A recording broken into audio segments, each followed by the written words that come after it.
की आवाज़ आ रही है। आप पहले इस इंजन की आवाज़ सुन लीजिए। इस तरह से गाड़ी का पूरा इस काम के लिए इंजन खोलना पड़ेगा। जहाँ पर मैंने पहले ऑयल ड्रेन किया है, उसके बाद मैं सीट खोलूँगा। सीट खोलने के बाद डिक्की के साथ सीट निकलेगा। उसके बाद दोस्तों यहाँ पर देख लीजिए, पहले अब मैं लाइट लगाऊंगा, कार्बोरेटर की केबल, चोक केबल, उसके बाद स्टार्टर की केबल, मैग्नेट की जितनी भी केबल है वो, रियर ब्रेक केबल, उसके बाद ये नीचे फाउंडेशन बोल्ट है, वो फाउंडेशन बोल्ट मैं निकालने वाला हूँ। इस तरह से मैक्सिमम मैंने फिल्टर बॉक्स, कार्बोरेटर की केबल, चोक केबल, मैग्नेट में से आने वाली वायरिंग्स, उसके बाद rear shocker, rear brake cable, यहाँ तक कि फाउंडेशन बोल्ट जो है, फाउंडेशन बोल्ट भी निकाल लिया हूँ मैंने। ये देखिए रियर शॉकर का बोल्ट और रियर शॉकर डिसमेंटल किया है। ये बोल्ट पूरी तरह से जंग खा चुका है क्योंकि इसे खोलने की ज़रूरत नहीं होती है। इस तरह से मैंने पूरा वेगो का इंजन बाहर लिया है। अब मैं इसे स्टेप बाय स्टेप खोलने वाला हूँ दोस्तों। इस काम के लिए पहले मैं किक चैम्बर खोल लूँगा। उसके बाद ये देखिए, हम जहाँ पर दोस्तों काम करते हैं वहाँ पर फॉल्ट मिलना ज़रूरी है। स्टार्टर के स्क्रू और स्टार्टर पिनियन गियर निकल रहा हूँ, पूरी तरह से ड्राई है। अंदर बारिश या वॉशिंग का पानी जाने की वजह से मटेरियल जंग खा जाता है। इस तरह से सीवीटी असेंबली में खोल रहा हूँ। बेल्ट ढीला करने के बाद वो पुली बाहर आ जाएगी। क्लच हुए वेरिएटर पुली, जहाँ पे इसके चूड़ियाँ उल्टी होती है, क्लॉकवाइज चूड़ियाँ होती है मित्रों खोलने के लिए। ये देखिए, हर मटेरियल पे ज़्यादा से ज़्यादा ये मिलिंग ख़राब नहीं होनी चाहिए। यहाँ पर जंग आया है पूरा,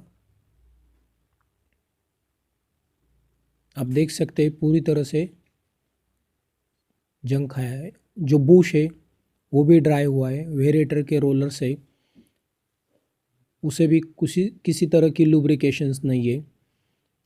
यहाँ पर हेड टॉप कवर खोलने के लिए ये जो बोल्ट है ये निकालूंगा। उसके बाद मैं प्लास्टिक कवर निकालूंगा।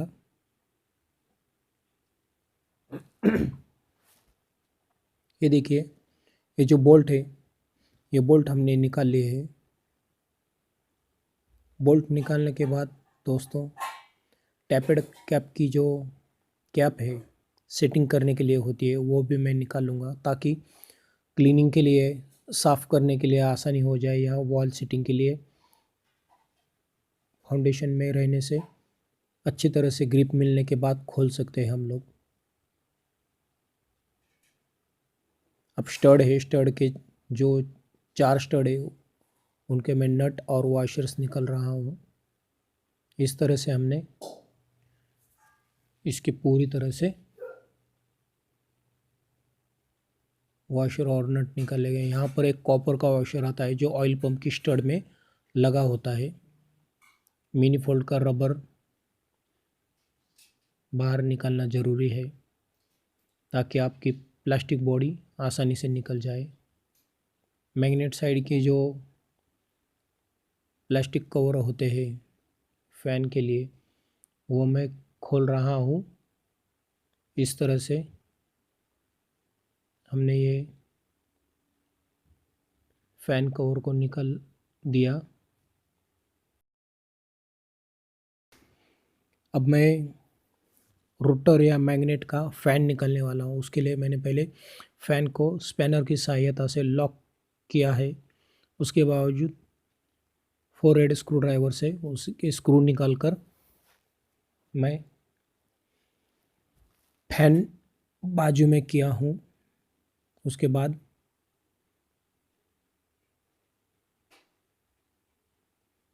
उसका जो अंदर वाला प्लास्टिक कवर है उसके स्क्रू पूरी तरह से निकाल लूँगा। ये देखिए इस तरह से वहाँ पर जो फोरहेड स्क्रू है वो सब निकालना ज़रूरी है।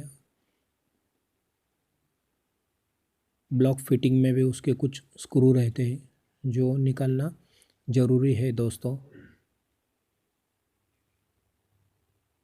पूरी तरह से स्क्रू निकालने के बाद ये प्लास्टिक कवर बाहर आ जाएगा। इस तरह से हमने इसे निकाल लिया। अब ये देखिए इसका लेफ़्ट साइड का और टॉप कवर निकाल लिया। टॉप कवर देखिए यहाँ पर टाइमिंग व्हील है और टाइमिंग व्हील निकाल रहा हूँ उसे। यहाँ पर चेन टेंशनर है, जो चेन टेंशनर के बोल्ट्स निकाल कर मैं आपको ये चेन टेंशनर दिखा रहा हूँ। ये पूरी तरह से जाम हो गया है, इस वजह से भी आवाज़ आती है। और ये टाइमिंग चेन का व्हील है जो मैं 8 mm की स्पैनर से निकाल रहा हूँ। ये 8 mm के बोल्ट निकालने के बाद ये देखिए इसकी लॉक पट्टी रहती है। अब मैं यहाँ पर मैग्नेट खोलूँगा और ये टाइमिंग व्हील जो है ये बाहर निकालूँगा। इस तरह से चेन से निकलने के बाद इसकी जो लाइन है ये देखिए, ये जो लाइन है ये हेड में बराबर मैच होनी चाहिए टाइमिंग के लिए। यहाँ पर एक लॉक पिन रहती है, ये देखिए।